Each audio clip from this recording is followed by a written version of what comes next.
ಹರಿ, ನಿನ್ನ ಇಷ್ಟ ಏನಿದೆಯೋ ದೇವ್ರ ಹತ್ರ ಭಕ್ತಿಯಿಂದ ಕೇಳ್ಕೊ. ಈ ಪೂಜೆ ನಿನ್ಗೋಸ್ಕರ, ಅರ್ಚನೆಗೋಸ್ಕರ. ನಾನು ಬೇಡ್ಕೊಳ್ಳೋದು ಒಂದೇ ಮಾವ,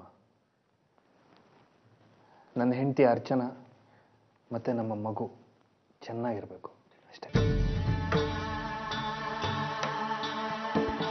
ಏನ್ರಿ ಇವತ್ತು ಇದ್ದಕ್ಕಿದ್ದಾಗೆ ವಿಶೇಷ ಪೂಜೆ ಮಾಡ್ತಿದ್ದೀರಿ? ನಿನಗೂ ಅರ್ಥ ಆಗಲ್ಲ ಸೀತಾ. ಈ ಮನೆಯಲ್ಲಿ ಬೇಡದೇ ಇರೋದಕ್ಕೆಲ್ಲ ಪೂಜೆ ನಡೆಯುತ್ತೆ, ಬೇಕಾದಕ್ಕಂತ ನಡೆಯೋದೇ ಇಲ್ಲ. ನೀನೇ ಯೋಚನೆ ಮಾಡು ಸೀತಾ.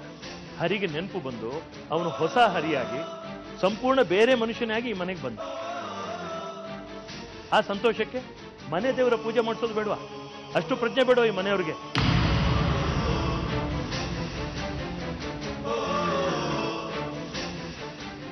ಇನ್ನು ಅರ್ಚನಾ ಗರ್ಭಿಣಿ, ಈ ಮನೆಗೆ ಮೊದಲನೇ ಮೊಮ್ಮಗು ಬರೋ ಸಂಭ್ರಮ. ಸೊಸೆಗೆ ಒಳ್ಳೇದಾಗ್ಲಿ, ಮೊಮ್ಮಗುಗೆ ಶುಭವಾಗ್ಲಿ ಅಂತ ಎಂಥ ಕಟುಕಾದ್ರೂ ದೇವರ ಪೂಜೆ ಮಾಡಿ ಶುಭ ಹಾರೈಸ್ತಾನೆ. ಆದ್ರೆ ಇಲ್ಲಿ ಯಾರು ಏನ್ ಮಾಡಿದ್ದಾರೆ? ಯಾರು ಮಾಡದೇ ಇದ್ದಾಗ ನಾವಾದ್ರೂ ಮಾಡ್ಬೇಕಲ್ಲ. ಕೆಟ್ಟ ಗಣ್ಣು ತಾಗದೇ ಇರ್ಲಿ ಅಂತಾದ್ರೂ ಮಾಡ್ಬೇಕಲ್ಲ. ಅದಕ್ಕೆ ಮಾಡಿದೆ.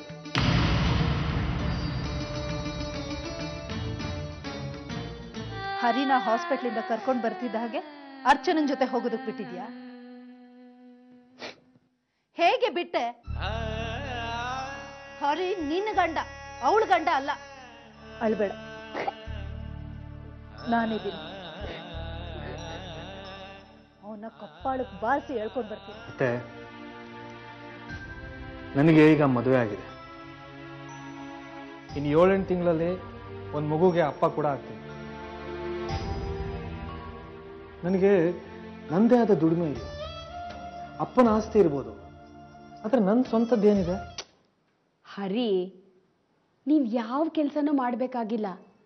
ನೀನ್ ಯಾಕೆ ಕೆಲಸ ಮಾಡ್ಬೇಕು ಹೇಳು? ಈ ಮನೆ ಯಾರ್ದು? ನಿಂದು. ಆಸ್ತಿ ಯಾರ್ದು? ನಿಂದೇ ಅಲ್ವೇನೋ? ನೀನ್ ಬೇಕು ಅಂದಾಗ ನಿನ್ನ ಆಸ್ತಿ ನಿನಗ್ ಬಂದೇ ಬರ್ಬೇಕು. ನಿಮ್ಮಪ್ಪ ನಿನ್ ಪಾಲನ ಕೊಡ್ಲೇಬೇಕು.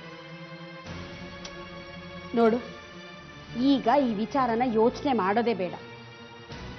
ಸಮಯ ಬಂದಾಗ ಮುಂದೆ ಯೋಚನೆ ಮಾಡ್ಕೊಂಡ್ರಾಯ್ತು. ನಾವೆಲ್ಲ ಇಲ್ವೇನೋ?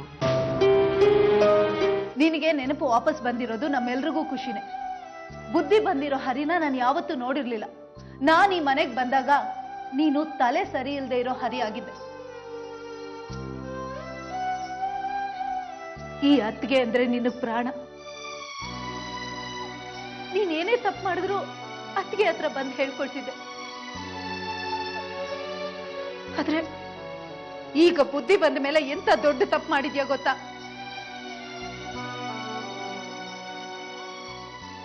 ಕಲ್ಪನನ್ನ ನೋಯಿಸ್ತಿದ್ಯಾ. ಅವಳೆಲ್ಲ ಸಹಿಸ್ಕೊಂಡಿದ್ದಾಳೆ. ನಿನಗೆ ಹಳೇದ್ ಯಾವುದು ನೆನಪಿಲ್ಲ ಅಂದ್ರೆ ಬೇರೆಯವ್ರು ಹೇಳೋದನ್ನಾದ್ರೂ ಕೇಳ್ಬೇಕಲ್ವಾ? ಅದು ಬಿಟ್ಟು ಆ ಕಲ್ಪನನ್ಗೆ ಹಿಂಸೆ ಕೊಡ್ತಿದ್ಯಲ್ಲ, ನಿನಗೆ ಸ್ವಲ್ಪನಾದ್ರೂ ಕರುಣೆ ಪ್ರೀತಿ ಅನ್ನೋದಿಲ್ವಾ? ನನಗ್ ಬರ್ತಿರೋ ಕೋಪಕ್ಕೆ ತೆಗೆದು ಮುಖದ ಮೇಲೆ ಸಾಕು. ನನ್ ಗಂಡನ ಮೇಲೆ ಕೈ ಮಾಡೋಕೆ ನೀವ್ ಯಾರಿ?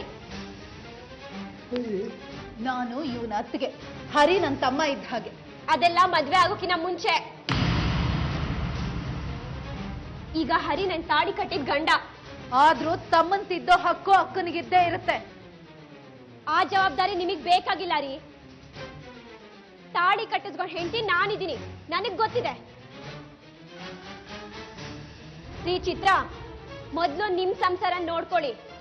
ಬೇರೆಯವ್ರ ಮನೇಲಿ ಏನ್ ತಪ್ಪಿದೆ ಅಂತ ಹುಡ್ಕೋ ಪ್ರಯತ್ನ ಬೇಡ ನಿಮಗೆ. ನಾನೇನಾದ್ರೂ ನಿಮ್ಮ 3 ಕೋಟಿ ಬಾಯ್ ಫ್ರೆಂಡ್ ಮಧ್ಯೆ ಬಂದಿದ್ದೀನಾ? ಇಲ್ಲ ತಾನೆ? ಹಾಗೆ ಆ ಗೌರವನ ನೀವು ಉಳಿಸ್ಕೊಳ್ಳಿ. ಯಾವತ್ತೂ ಗೆರೆ ದಾಟೋ ಪ್ರಯತ್ನನ ಮಾಡಬೇಡಿ. ಈ ಗೆರೆಯಿಂದೀಚೆ ನನ್ನ ಹರಿ ಮನೆ.